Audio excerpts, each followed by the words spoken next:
Welcome to the ROI Masterclass, the podcast where vision meets strategy and bold moves create measurable results. I'm Liat Siegel, interior designer and ROI strategist with 17 years of experience. I help businesses transform properties and ideas into high-performing assets. This show is specifically for real estate investors, hospitality operators, and boutique developers who aren't afraid to take risks, challenge the status quo, and demand a return on every decision they make. Each and every week, we talk with innovators and leaders across industries about the strategies and the insights and really all the unconventional thinking that turns potential into profit every single time. If you believe that smart design, decisive leadership, and strategic risk are the keys to real ROI, you're in the exact right place. Let's dive in. Today's guest, Joseph Reece, is the General Partner and Chief Land Development Officer at West Ham Legacy Capital Fund, where he leads land strategy, acquisition, and entitlement execution for master plan lifestyle communities across Southeast U.S. and beyond. He's also the founder of Harmonic Farms, a design and development studio rooted in regenerative principles that blend wellness, food, music, and hospitality. With over 15 years of global real estate experience, Joseph brings a unique mix of financial discipline, ecological sensitivity, and community-focused vision to every project he touches. Thank you so much for joining us this morning. Thank you, Leah. Thanks for having me. I appreciate it. Yeah, this is exciting. Yes, it's such a pleasure to have you on. Our initial conversation was such a highlight for me because what you do is very, very unique. Can you share with our audience, your background, your backstory, and how you came to what you're doing today? Just a quick version of my background is grew up in the Midwest, and my mother actually grew up in Hawaii. So I was kind of raised in a very natural way. We had a big garden, and when we wanted a snack, we'd go out to the garden and pick whatever vegetables were in season. And so I kind of always had that, she'd always kind of talk about how she went to school, no shoes, back in the 60s. And so it's kind of went into the real estate business. That was kind of always in the back of my mind. And so I ended up doing a project in Arizona in the early 2000s, a large land development project called Copper Hill Estates, and then parlayed that into Costa Rica. So I went out to Hawaii, but then ended up realizing that Costa Rica was kind of like Hawaii, what I imagined Hawaii being in the 60s. So it felt like it was kind of like Wild West, but more opportunities, and, prices of land were exponentially cheaper. So I went down there and started hiking through the jungle and looking at property and actually just learning, just exploring and learning, how the Costa Ricans literally live off the land. So you get up 6 a.m. and you'd spend the day hiking through a property, and you'd skip lunch because you wouldn't have to eat because you'd be just picking wild crafted vegetables and fruits and drinking out of the stream. And so I was like, man, this seems like that's kind of the heart of what I do, is kind of taking property and trying to incorporate that. That's the why, I guess. Yeah. I mean, that's like beyond fascinating. Just eating off the land, and it sounds like you're in the Garden of Eden. Yeah, it's pretty much so. And I think like that's how most of the people used to live, right? And so trying to get back to that and, learn those old ways, but incorporating that into, still needing air conditioning and living in a convenient world. Balance between that, life and balance is our theme, at Harmonic Farms. I love that. It goes back to the name, in balance. What did that experience teach you in terms of what was good from then and what's good from now, and how to balance those, the old with the modern?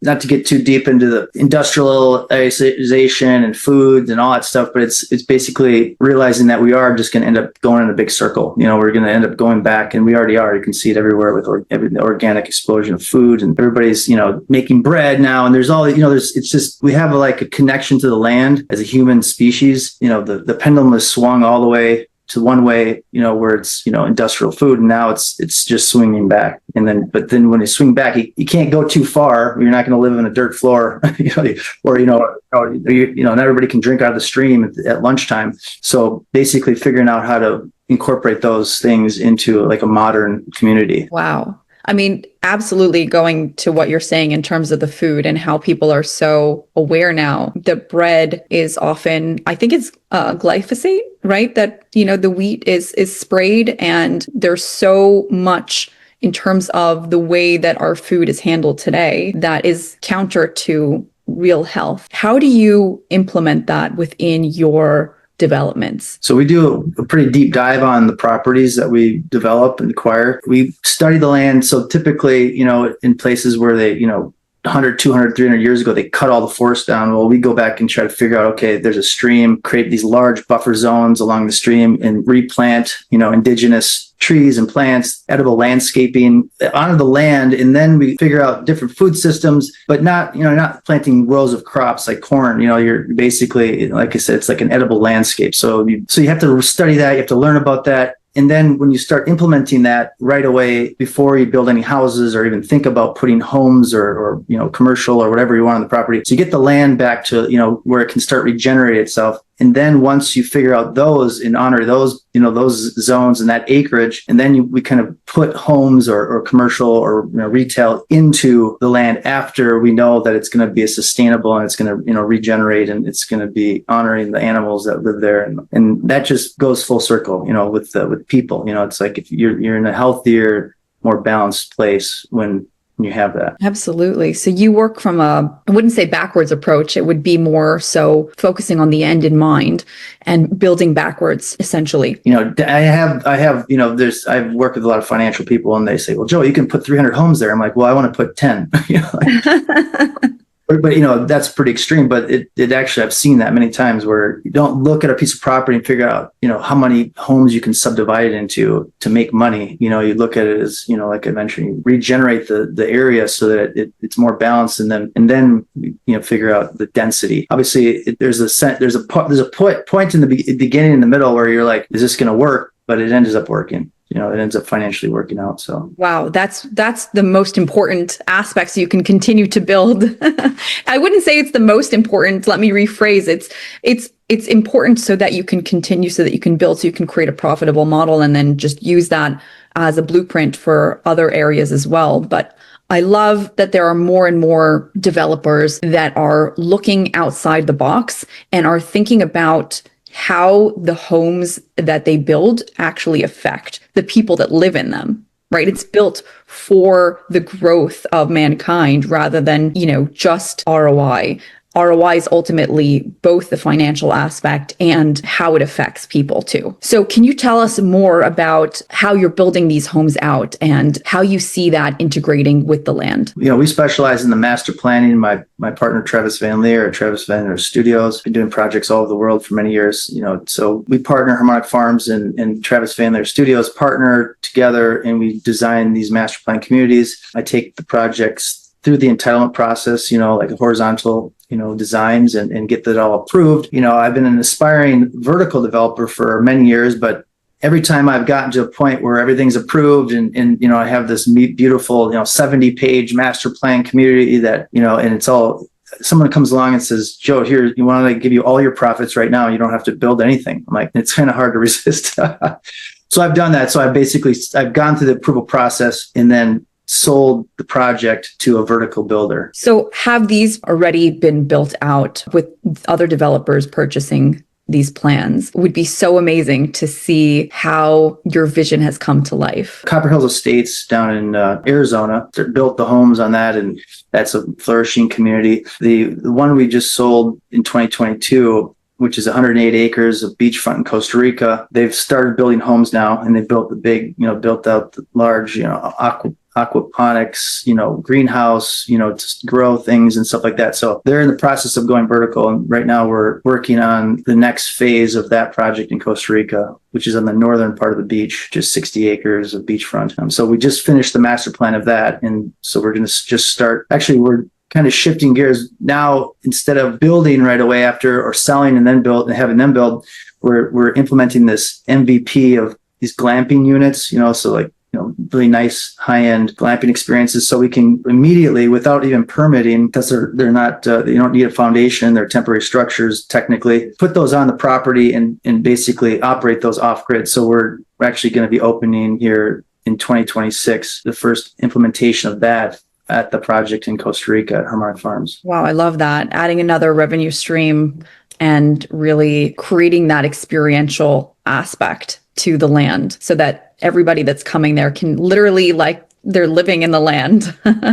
It really adds another layer of experience to your developments. Yeah, I think what it's going to do is it's going to prove out the concept. It's going to build brand and generate ROI immediately, because to build a hotel, let's say, it's $300,000-$400,000 a key, or, a room. Well, these are 50,000, 60,000, all furnished and ready to go. And they rent for actually more than a hotel room. I mean, it makes perfect sense. And then you get to see, what I love about that is then the people are coming and they're actually walking. So if everybody walks this way to go over here, well, then when you design, you can redesign it before you get through all the plans. So you don't have to actually, kind of the old fashioned way to do it, I would call it, is, this is where the road goes, this is where the path goes, and, go get approval and then start building it. Well, what if everybody goes this way? They don't want to walk this way because it's just not a natural way to flow. It's easier to learn that if you actually, get people on the property and then they start walking that way and go, okay, well, let's move this road this way because this is how it goes, or this is the path they need to be on, because that's naturally how people flow through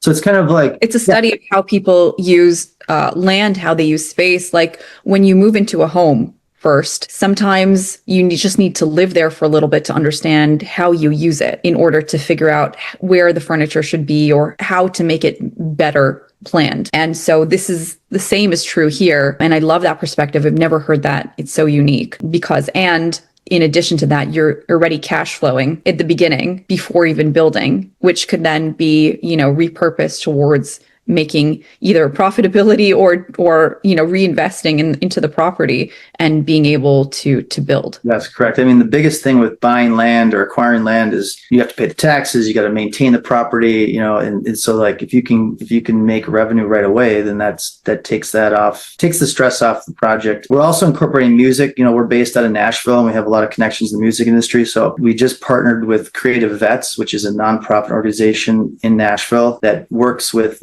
veterans with PTSD, and they bring them to Nashville, and they connect them with the top songwriters in Nashville. So our top songwriters in country music basically teach them how to write songs as part of therapy, and then they take them backstage at the Grand Ole Opry with top songwriters, write the songs, and the next day they take them to a studio and record music, and then they publish it. So it's amazing. So they're going to start coming down, the songwriters. And then the songwriters and vets, we're bringing them down to Harmonic Farms to do the program at the property, which is amazing, which will end up, we already know because we've already been talking to these songwriters and stuff, where we can start doing concerts. And that's another way to do it. You have the hospitality, the experiential hospitality, and then you have music and entertainment and food. So you're really, getting a lot of return, what they call an alpha deal. It's like low risk, high reward. Absolutely. I mean, you're talking about there's 3 pillars alone in terms of, utilizing the land for farming, the music, and the glamping. All of those things are really thinking outside the box. It's not traditional, but that is where hospitality, land development, real estate is headed.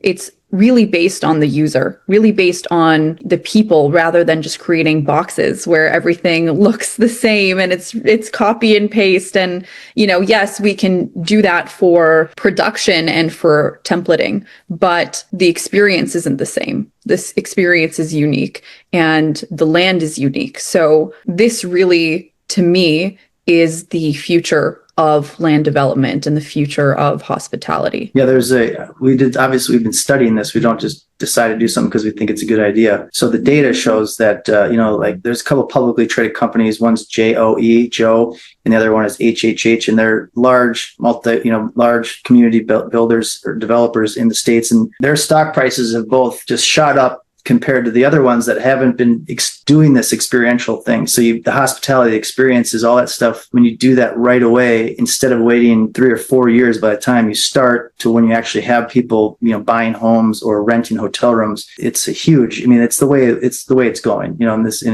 the data shows it already with some of these larger developers. I love that. I love that you have the data to prove it, because there are plenty of people that just go off gut feelings, but especially when it comes to real estate, the risk is that much greater if you don't have the data. And which is why, when we do ROI driven design, there is data. We look at the comps, and the comps are telling us about the experiential design. The comps are telling us this is what people want, they need. You have to stand out because there's so much competition. There's so many people that are fighting for the same dollar. And if you don't have this, if you don't have a differentiator, then you become a blockbuster. Yes. Yeah. I mean, just the book, the blue ocean or the swimming in the red ocean. Have you heard that one? Where Yes. I use I use that saying all the time. Where are you in the red ocean where all the sharks are feeding? It's a feeding frenzy. Or are you in the blue ocean where it's clear and there's no competition? I mean, competition is always good because it means that there's a viable product there in the first place, but not somewhere where you're competing on the same standard. In places like Costa Rica, where, they don't have an MLS system, which is, multiple listing service, where, you want to sell your home, you can't just put it on one place and then everybody sees it. It's very hard you have to list it with 6 or 7 different brokers, and each of those brokers puts it on their website, and then they try to sell that house to their clients. So it's very difficult. So it's kind of just experience, with different marketing in different places. You have to create a concept, and you have to be different, and you got to bring people so that they have a connection with the place. That's the big thing. How are you seeing the aesthetics, whether it's the landscape architecture or the homes being built, affecting the rates and the revenue of the projects that you're building? Meaning the level of design, rather than just doing, the standard construction grade. I know that you mentioned that landscape architecture is very important, and for integration of experiences and for people using,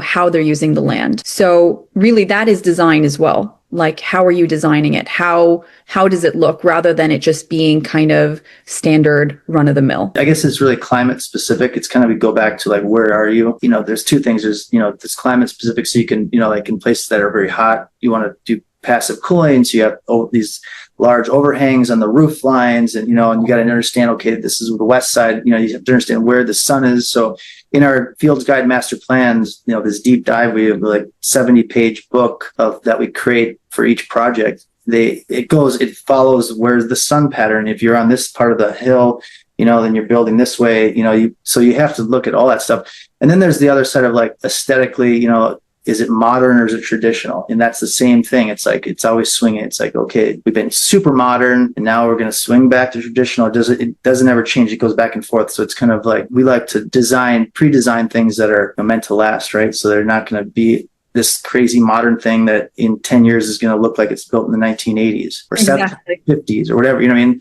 So yeah, we definitely work with by far top architects, to do the renderings of the homes that we put in the properties. Absolutely. It needs to be timeless. Yeah. I get the question all the time, well, what's your style? I'm like, it doesn't matter what my style is. It matters what your style is. It matters what the style of the property needs to be so that it remains timeless and it doesn't become dated within, you're designing it now and then you break ground. And by the time you get it built, it's already dated. Exactly. Yeah. So I think a lot of the great architects have that and understand that. So that's who we work with the best. So what's a challenge that you've had throughout this whole process that kind of has become a learning experience for how you do things now? I mean, the biggest challenge is, again, like, for example, in Costa Rica, where we have the Harmonic Farms beach projects, it's just the marketing, that's the big thing, because again, there's not an MLS, you have to create a concept. I mean, if you go to Costa Rica, I mean, they say everything is for sale there. Like you can thousands, millions, probably, this is a small country, but there's real estate signs everywhere. But, so the biggest challenge is like really creating a concept and then creating your own internal marketing plan for that once you go to vertical, once you start actually to try to sell those lots to people or those homes. So I guess that's the biggest challenge outside of the US. Again, my US project so far, I've just sold and those other guys deal with that. So I just took the profits and rebuilding, building another one. A lot more land. Yes. Yeah. Do you also sell to the US market, like your Costa Rica project? Do you market here as well for people that would like to buy there? Yes. I mean, that's the market in Costa Rica, it's kind of like who goes to Costa Rica every year. We have the number one is US, Canada, and then we have, Europe. So it's kind of, and then South America. So as it goes down as far as like percentages of people. So number one, for sure, the US is the number one market. and then Canada, and then, like I said, so you have to choose your avatar, figure out who you're marketing to, and then market to those areas. Who wants to buy those kind of properties? Who's interested in that? What kind of avatar? Our property is on one of the top surf breaks in Costa Rica, in the northern hemisphere, or in the northern part of the Costa Rica. So you have Guanacaste, so California, anywhere people surf. I mean, that's kind of the number one market, right? So surfing communities. And how do you reach out to them? Do you use advertisement, SEO? What's your modality?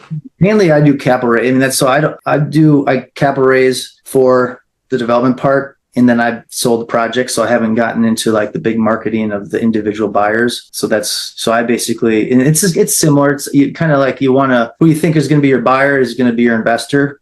That's why I think anyway. So that's who we go for, and that we've been successful with marketing to those people. So it's in other investors who are interested in the surf community. Yeah, everybody. Yeah, Costa Rica was kind of all the cool surf towns in Costa Rica, almost all been designed and built by surfers. Wow. And the whole thing about that is like everybody wants to say, yeah, they were a part of like the founding of the community, or they came down here 20 years ago and there was like one little bar, and a little market. Now it's this whole cool town with all these great people from all over the world that live there. It's kind of the melting pot. So that's the same thing. So like Playa Camarnal in Costa Rica, where we are, I mean, it's one of the top surf breaks, but there's probably 10 people surfing this 3-mile beach. And if you go 15, 20 minutes north, there's 200 people surfing at a wave that's half as good. It's because it's kind of undiscovered. So that's also what we look for too, is, it's close to the town, but we want to give the experience that I had when I first went to Costa Rica, is like just exploring and hanging out with the Costa Ricans and going to beaches that, there's no other gringos. Wow. Are you a surfer? Yes, I do surf. I do. I spend a lot of time, on horseback or on a 4-wheeler with a machete, chopping property and looking at the land and stuff. So I should be doing more surfing, but I spend more time on the property. I don't know. I just ends up working out that way. When you're managing, hundreds of acres of property and stuff, you're kind of always running around in your truck, your 4-wheeler. Amazing. If you could leave our audience with 3 tips for developing land, developing property, what would that be? I guess for me it would be, where do you want to spend the next 10 years? Because it's probably going to take you twice as long to do what you think you're going to do. Land development can be a long game. I would say what I've done, I guess what I've done is, chosen areas that I want to live in, kind of life by design. I wanted to go to Costa Rica and so that's where I developed properties. So now we're looking at properties in Montana and up in the mountains where you can ski, go on the lake, and also have land. And so we're looking at, kind of life by design, where we want to be. So I guess number one would be choose where you want to live before you start getting into a large land development project. I guess the second one would be just do it.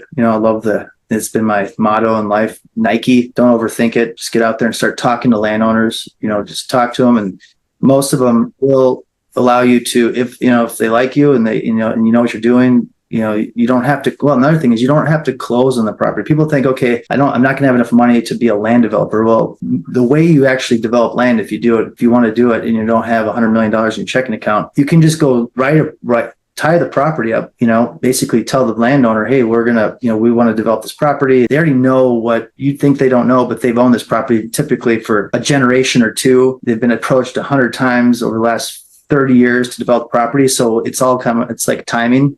So I guess it's building a relationship with the landowner and saying, hey, well, this is what we do, and we'll put it in our contract. We'll pay for all of the improvements in the master planning. We're going to pay you 2 or 3 times more than if we bought it raw. That's the thing. So if you buy raw land and it's a cornfield, say it's 3,000 an acre. Well, when it's master planned and ready to go, before you even go vertical, so before you even really invest a lot of capital into putting roads or anything in, you've probably tripled or quadrupled the price of the value of the land just by getting it approved and doing the design. So I would say, get out there, find some property, get in our contract and call me up and I can help you out if you'd like. I love that. Yeah. And then third, I guess don't quit your day job until it could take years. Again, it takes a long time to actually make profit on land development, but it's a great life, I think. Absolutely. I mean, I would want to live in one of your properties. It sounds magical. For fun. Yeah. It's a blessing for sure. Amazing. Amazing. You've created something incredible that's memorable. And I can't wait to share all these insights with our audience. Thank you so much for joining us and sharing your wisdom. Yeah, I appreciate it. Thank you. Hey, have a good day.